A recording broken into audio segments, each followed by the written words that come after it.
Well, hello everybody, and welcome to this episode of G Bear's Off-Grid Ways, a homestead in the desert, October 7th, 2021. We're down here by the chicken coop because Josephine asked about how the chickens were doing. Those are the babies over there. They're not much of babies anymore. They're growing up fast. And yeah, I gave them food and water today, and they're starting to run around just like they own the place. They been picking on Mom and eating her feathers, so I made sure I give them extra protein today in their snacks.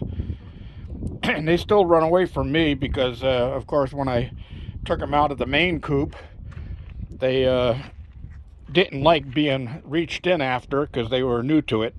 But they'll get used to me. What I usually do is I'll take a chair, and when I've got nothing better to do, I'll just sit inside the coop with some treats, and then I'll play with them. I'll just feed them down by my feet so they get used to being around me.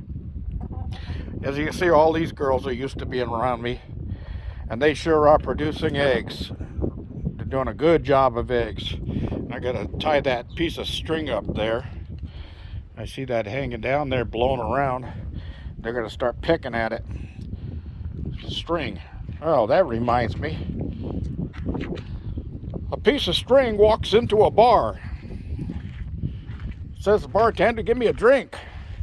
Bartender says, "Get the heck out of here. We don't serve strings in this place." The string gets up, walks out, goes outside, jumps in the air, twists himself around, lands back down again, ruffles up his hair, walks back in and says, "Hey, can I get a drink over here?" Bartender comes over, says, "What do you have?" He says, "Give me a shot of whiskey." Bartender pours a shot of whiskey. He says, "Hey, aren't you that string I just kicked out of here?" He says, "No, I'm afraid not." Oh, that was bad. Anyway, we're over here, and you can see my generator is out from under the cover, and it's turned around on its side. Reason for that, I got a hold of Ames Corps today and spoke to a technician over there about my inverter. And I told him, well, I've gone through the book, but the book is confusing because on page 20 it shows 3 types of wiring that you can use on an Ames inverter when you got AC input from a generator.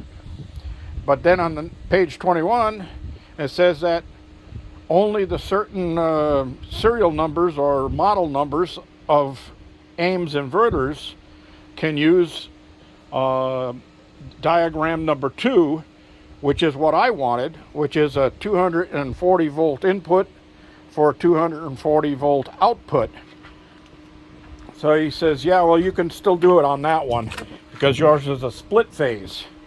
And I said, oh, great. So here's the wire coming in now, and there's the 2 hot leads going into the line 1 and line 2 and the ground, and the neutral is tied off down here. You don't use the neutral on this system when you do that. It does say that in the book, and make sure you don't hook up a neutral anywhere or try to tie it in with the outgoing neutrals. You'll blow up your inverter. Okay, then I had to come over, and on this side of the inverter there's some dip switches, and I had to change dip switches numbers 2 and 4 to position 1 or position I, whatever you want to call it, in and out. You know, the on and off is I, O. So 2 positions, dip switches had to go to 2 and 4. I had to switch to position 1, and then dip switch 5 goes to position 0 or off. So I did that, and then there's a dial switch up here on top. So normally I had it set on, I'm blurring things out here, I had it set on 0, and that was just for use it as an inverter mode. But now this inverter will be a battery charger also when I put AC input into it. So the the AC input from my generator is going to charge the batteries when I have no sun for any period of time. So then I had to set this to 6 to say which type of batteries I have. There's a chart in the book that tells you what number to use for what type of battery. And since mine are open, flooded lead acid batteries, it was number 6. So I set that on number 6, which it is now, and this is all set to go.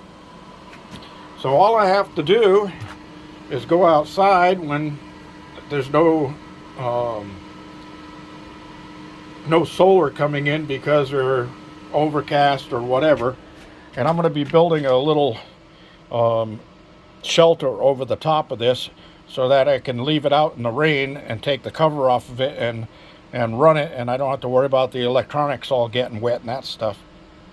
But anyway, all I have to do when I want to go to backup generator now is take this cord with my twist lock, and right here there's the AC 240 volt. I just open this up, plug this thing in, and turn it, and it locks into place so it can't fall out. Hit my on switch, turn on the fuel, give it a pull or two, and the generator starts up, and automatically the Ames inverter will sense the incoming power and shut off the inverter mode and go to battery charger mode. So it'll charge my batteries, and I can keep running on the generator the whole time. It's everything in the house will be running on the generator. So good job, it's working.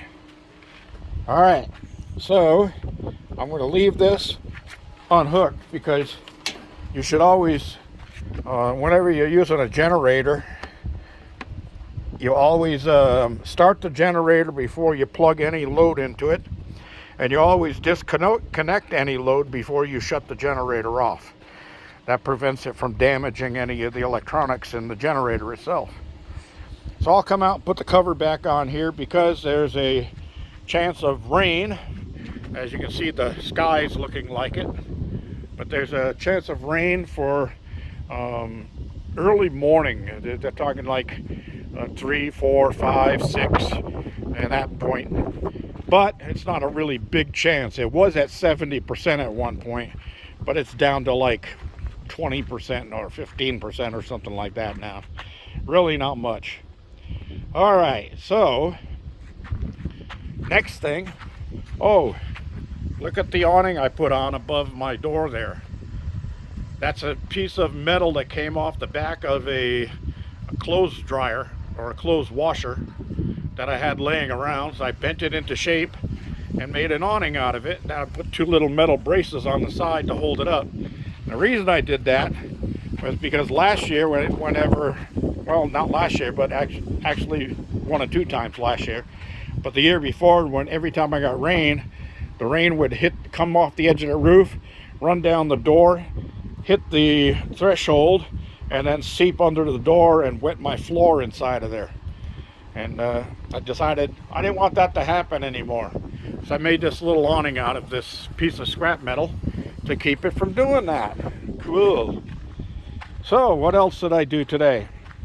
Well, put a tarp up over the top of my tote koozie in case the rain does come. And I set it up to a position where, so it wouldn't fill up with water and then tear itself down because it was too heavy.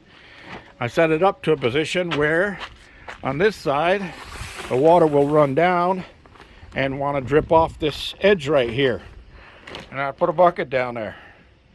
So I'll catch the water that comes off of this in a bucket and pour it into my my garden tanks. So anyway, I'm not going to need the transfer switch anymore because apparently my inverter does have a built-in transfer switch, and I can use that to do the whole thing without having to modify it. So now I've got a separate panel with breakers that I could use if I ever have to run 240 over in my shop. I can put a sub panel on and run 240 straight out of that. Cool. All right, another thing I did was, it really looked like rain earlier, so I got a small tarp out and covered Tomcat's house over here, or his condo, so that it stayed dry in there. And there he is over there laying on a tarp, catching some sun, right, Tomcat? You're just relaxing. You got to run around later on tonight, right? Oh yeah. So anyway, let me see if I can zoom back out here. All right, so I did find some gray fur out here today, so it looks like Tomcat got himself another midnight snack last night, and that's why he's probably lazy today, because he's got another full tummy. But yeah, those things go. All right, next, the remote switch I ordered. Nope, not here yet. So I just got a text a little while ago, but I couldn't read it because I was doing video. So I'll have to cut this video off now, and I'll see what the text says. It's probably going to tell me it was another delayed delivery or something. Anyway, thanks for joining me. Don't forget thumbs ups down there. Please like my videos. Those count for extra money for me. Don't forget to subscribe. Subscriptions really help. And share. Those put money in my pocket too. So do all that stuff. Share, save, download, all that stuff. I really appreciate it. Thanks, everybody. This is G Bear signing off.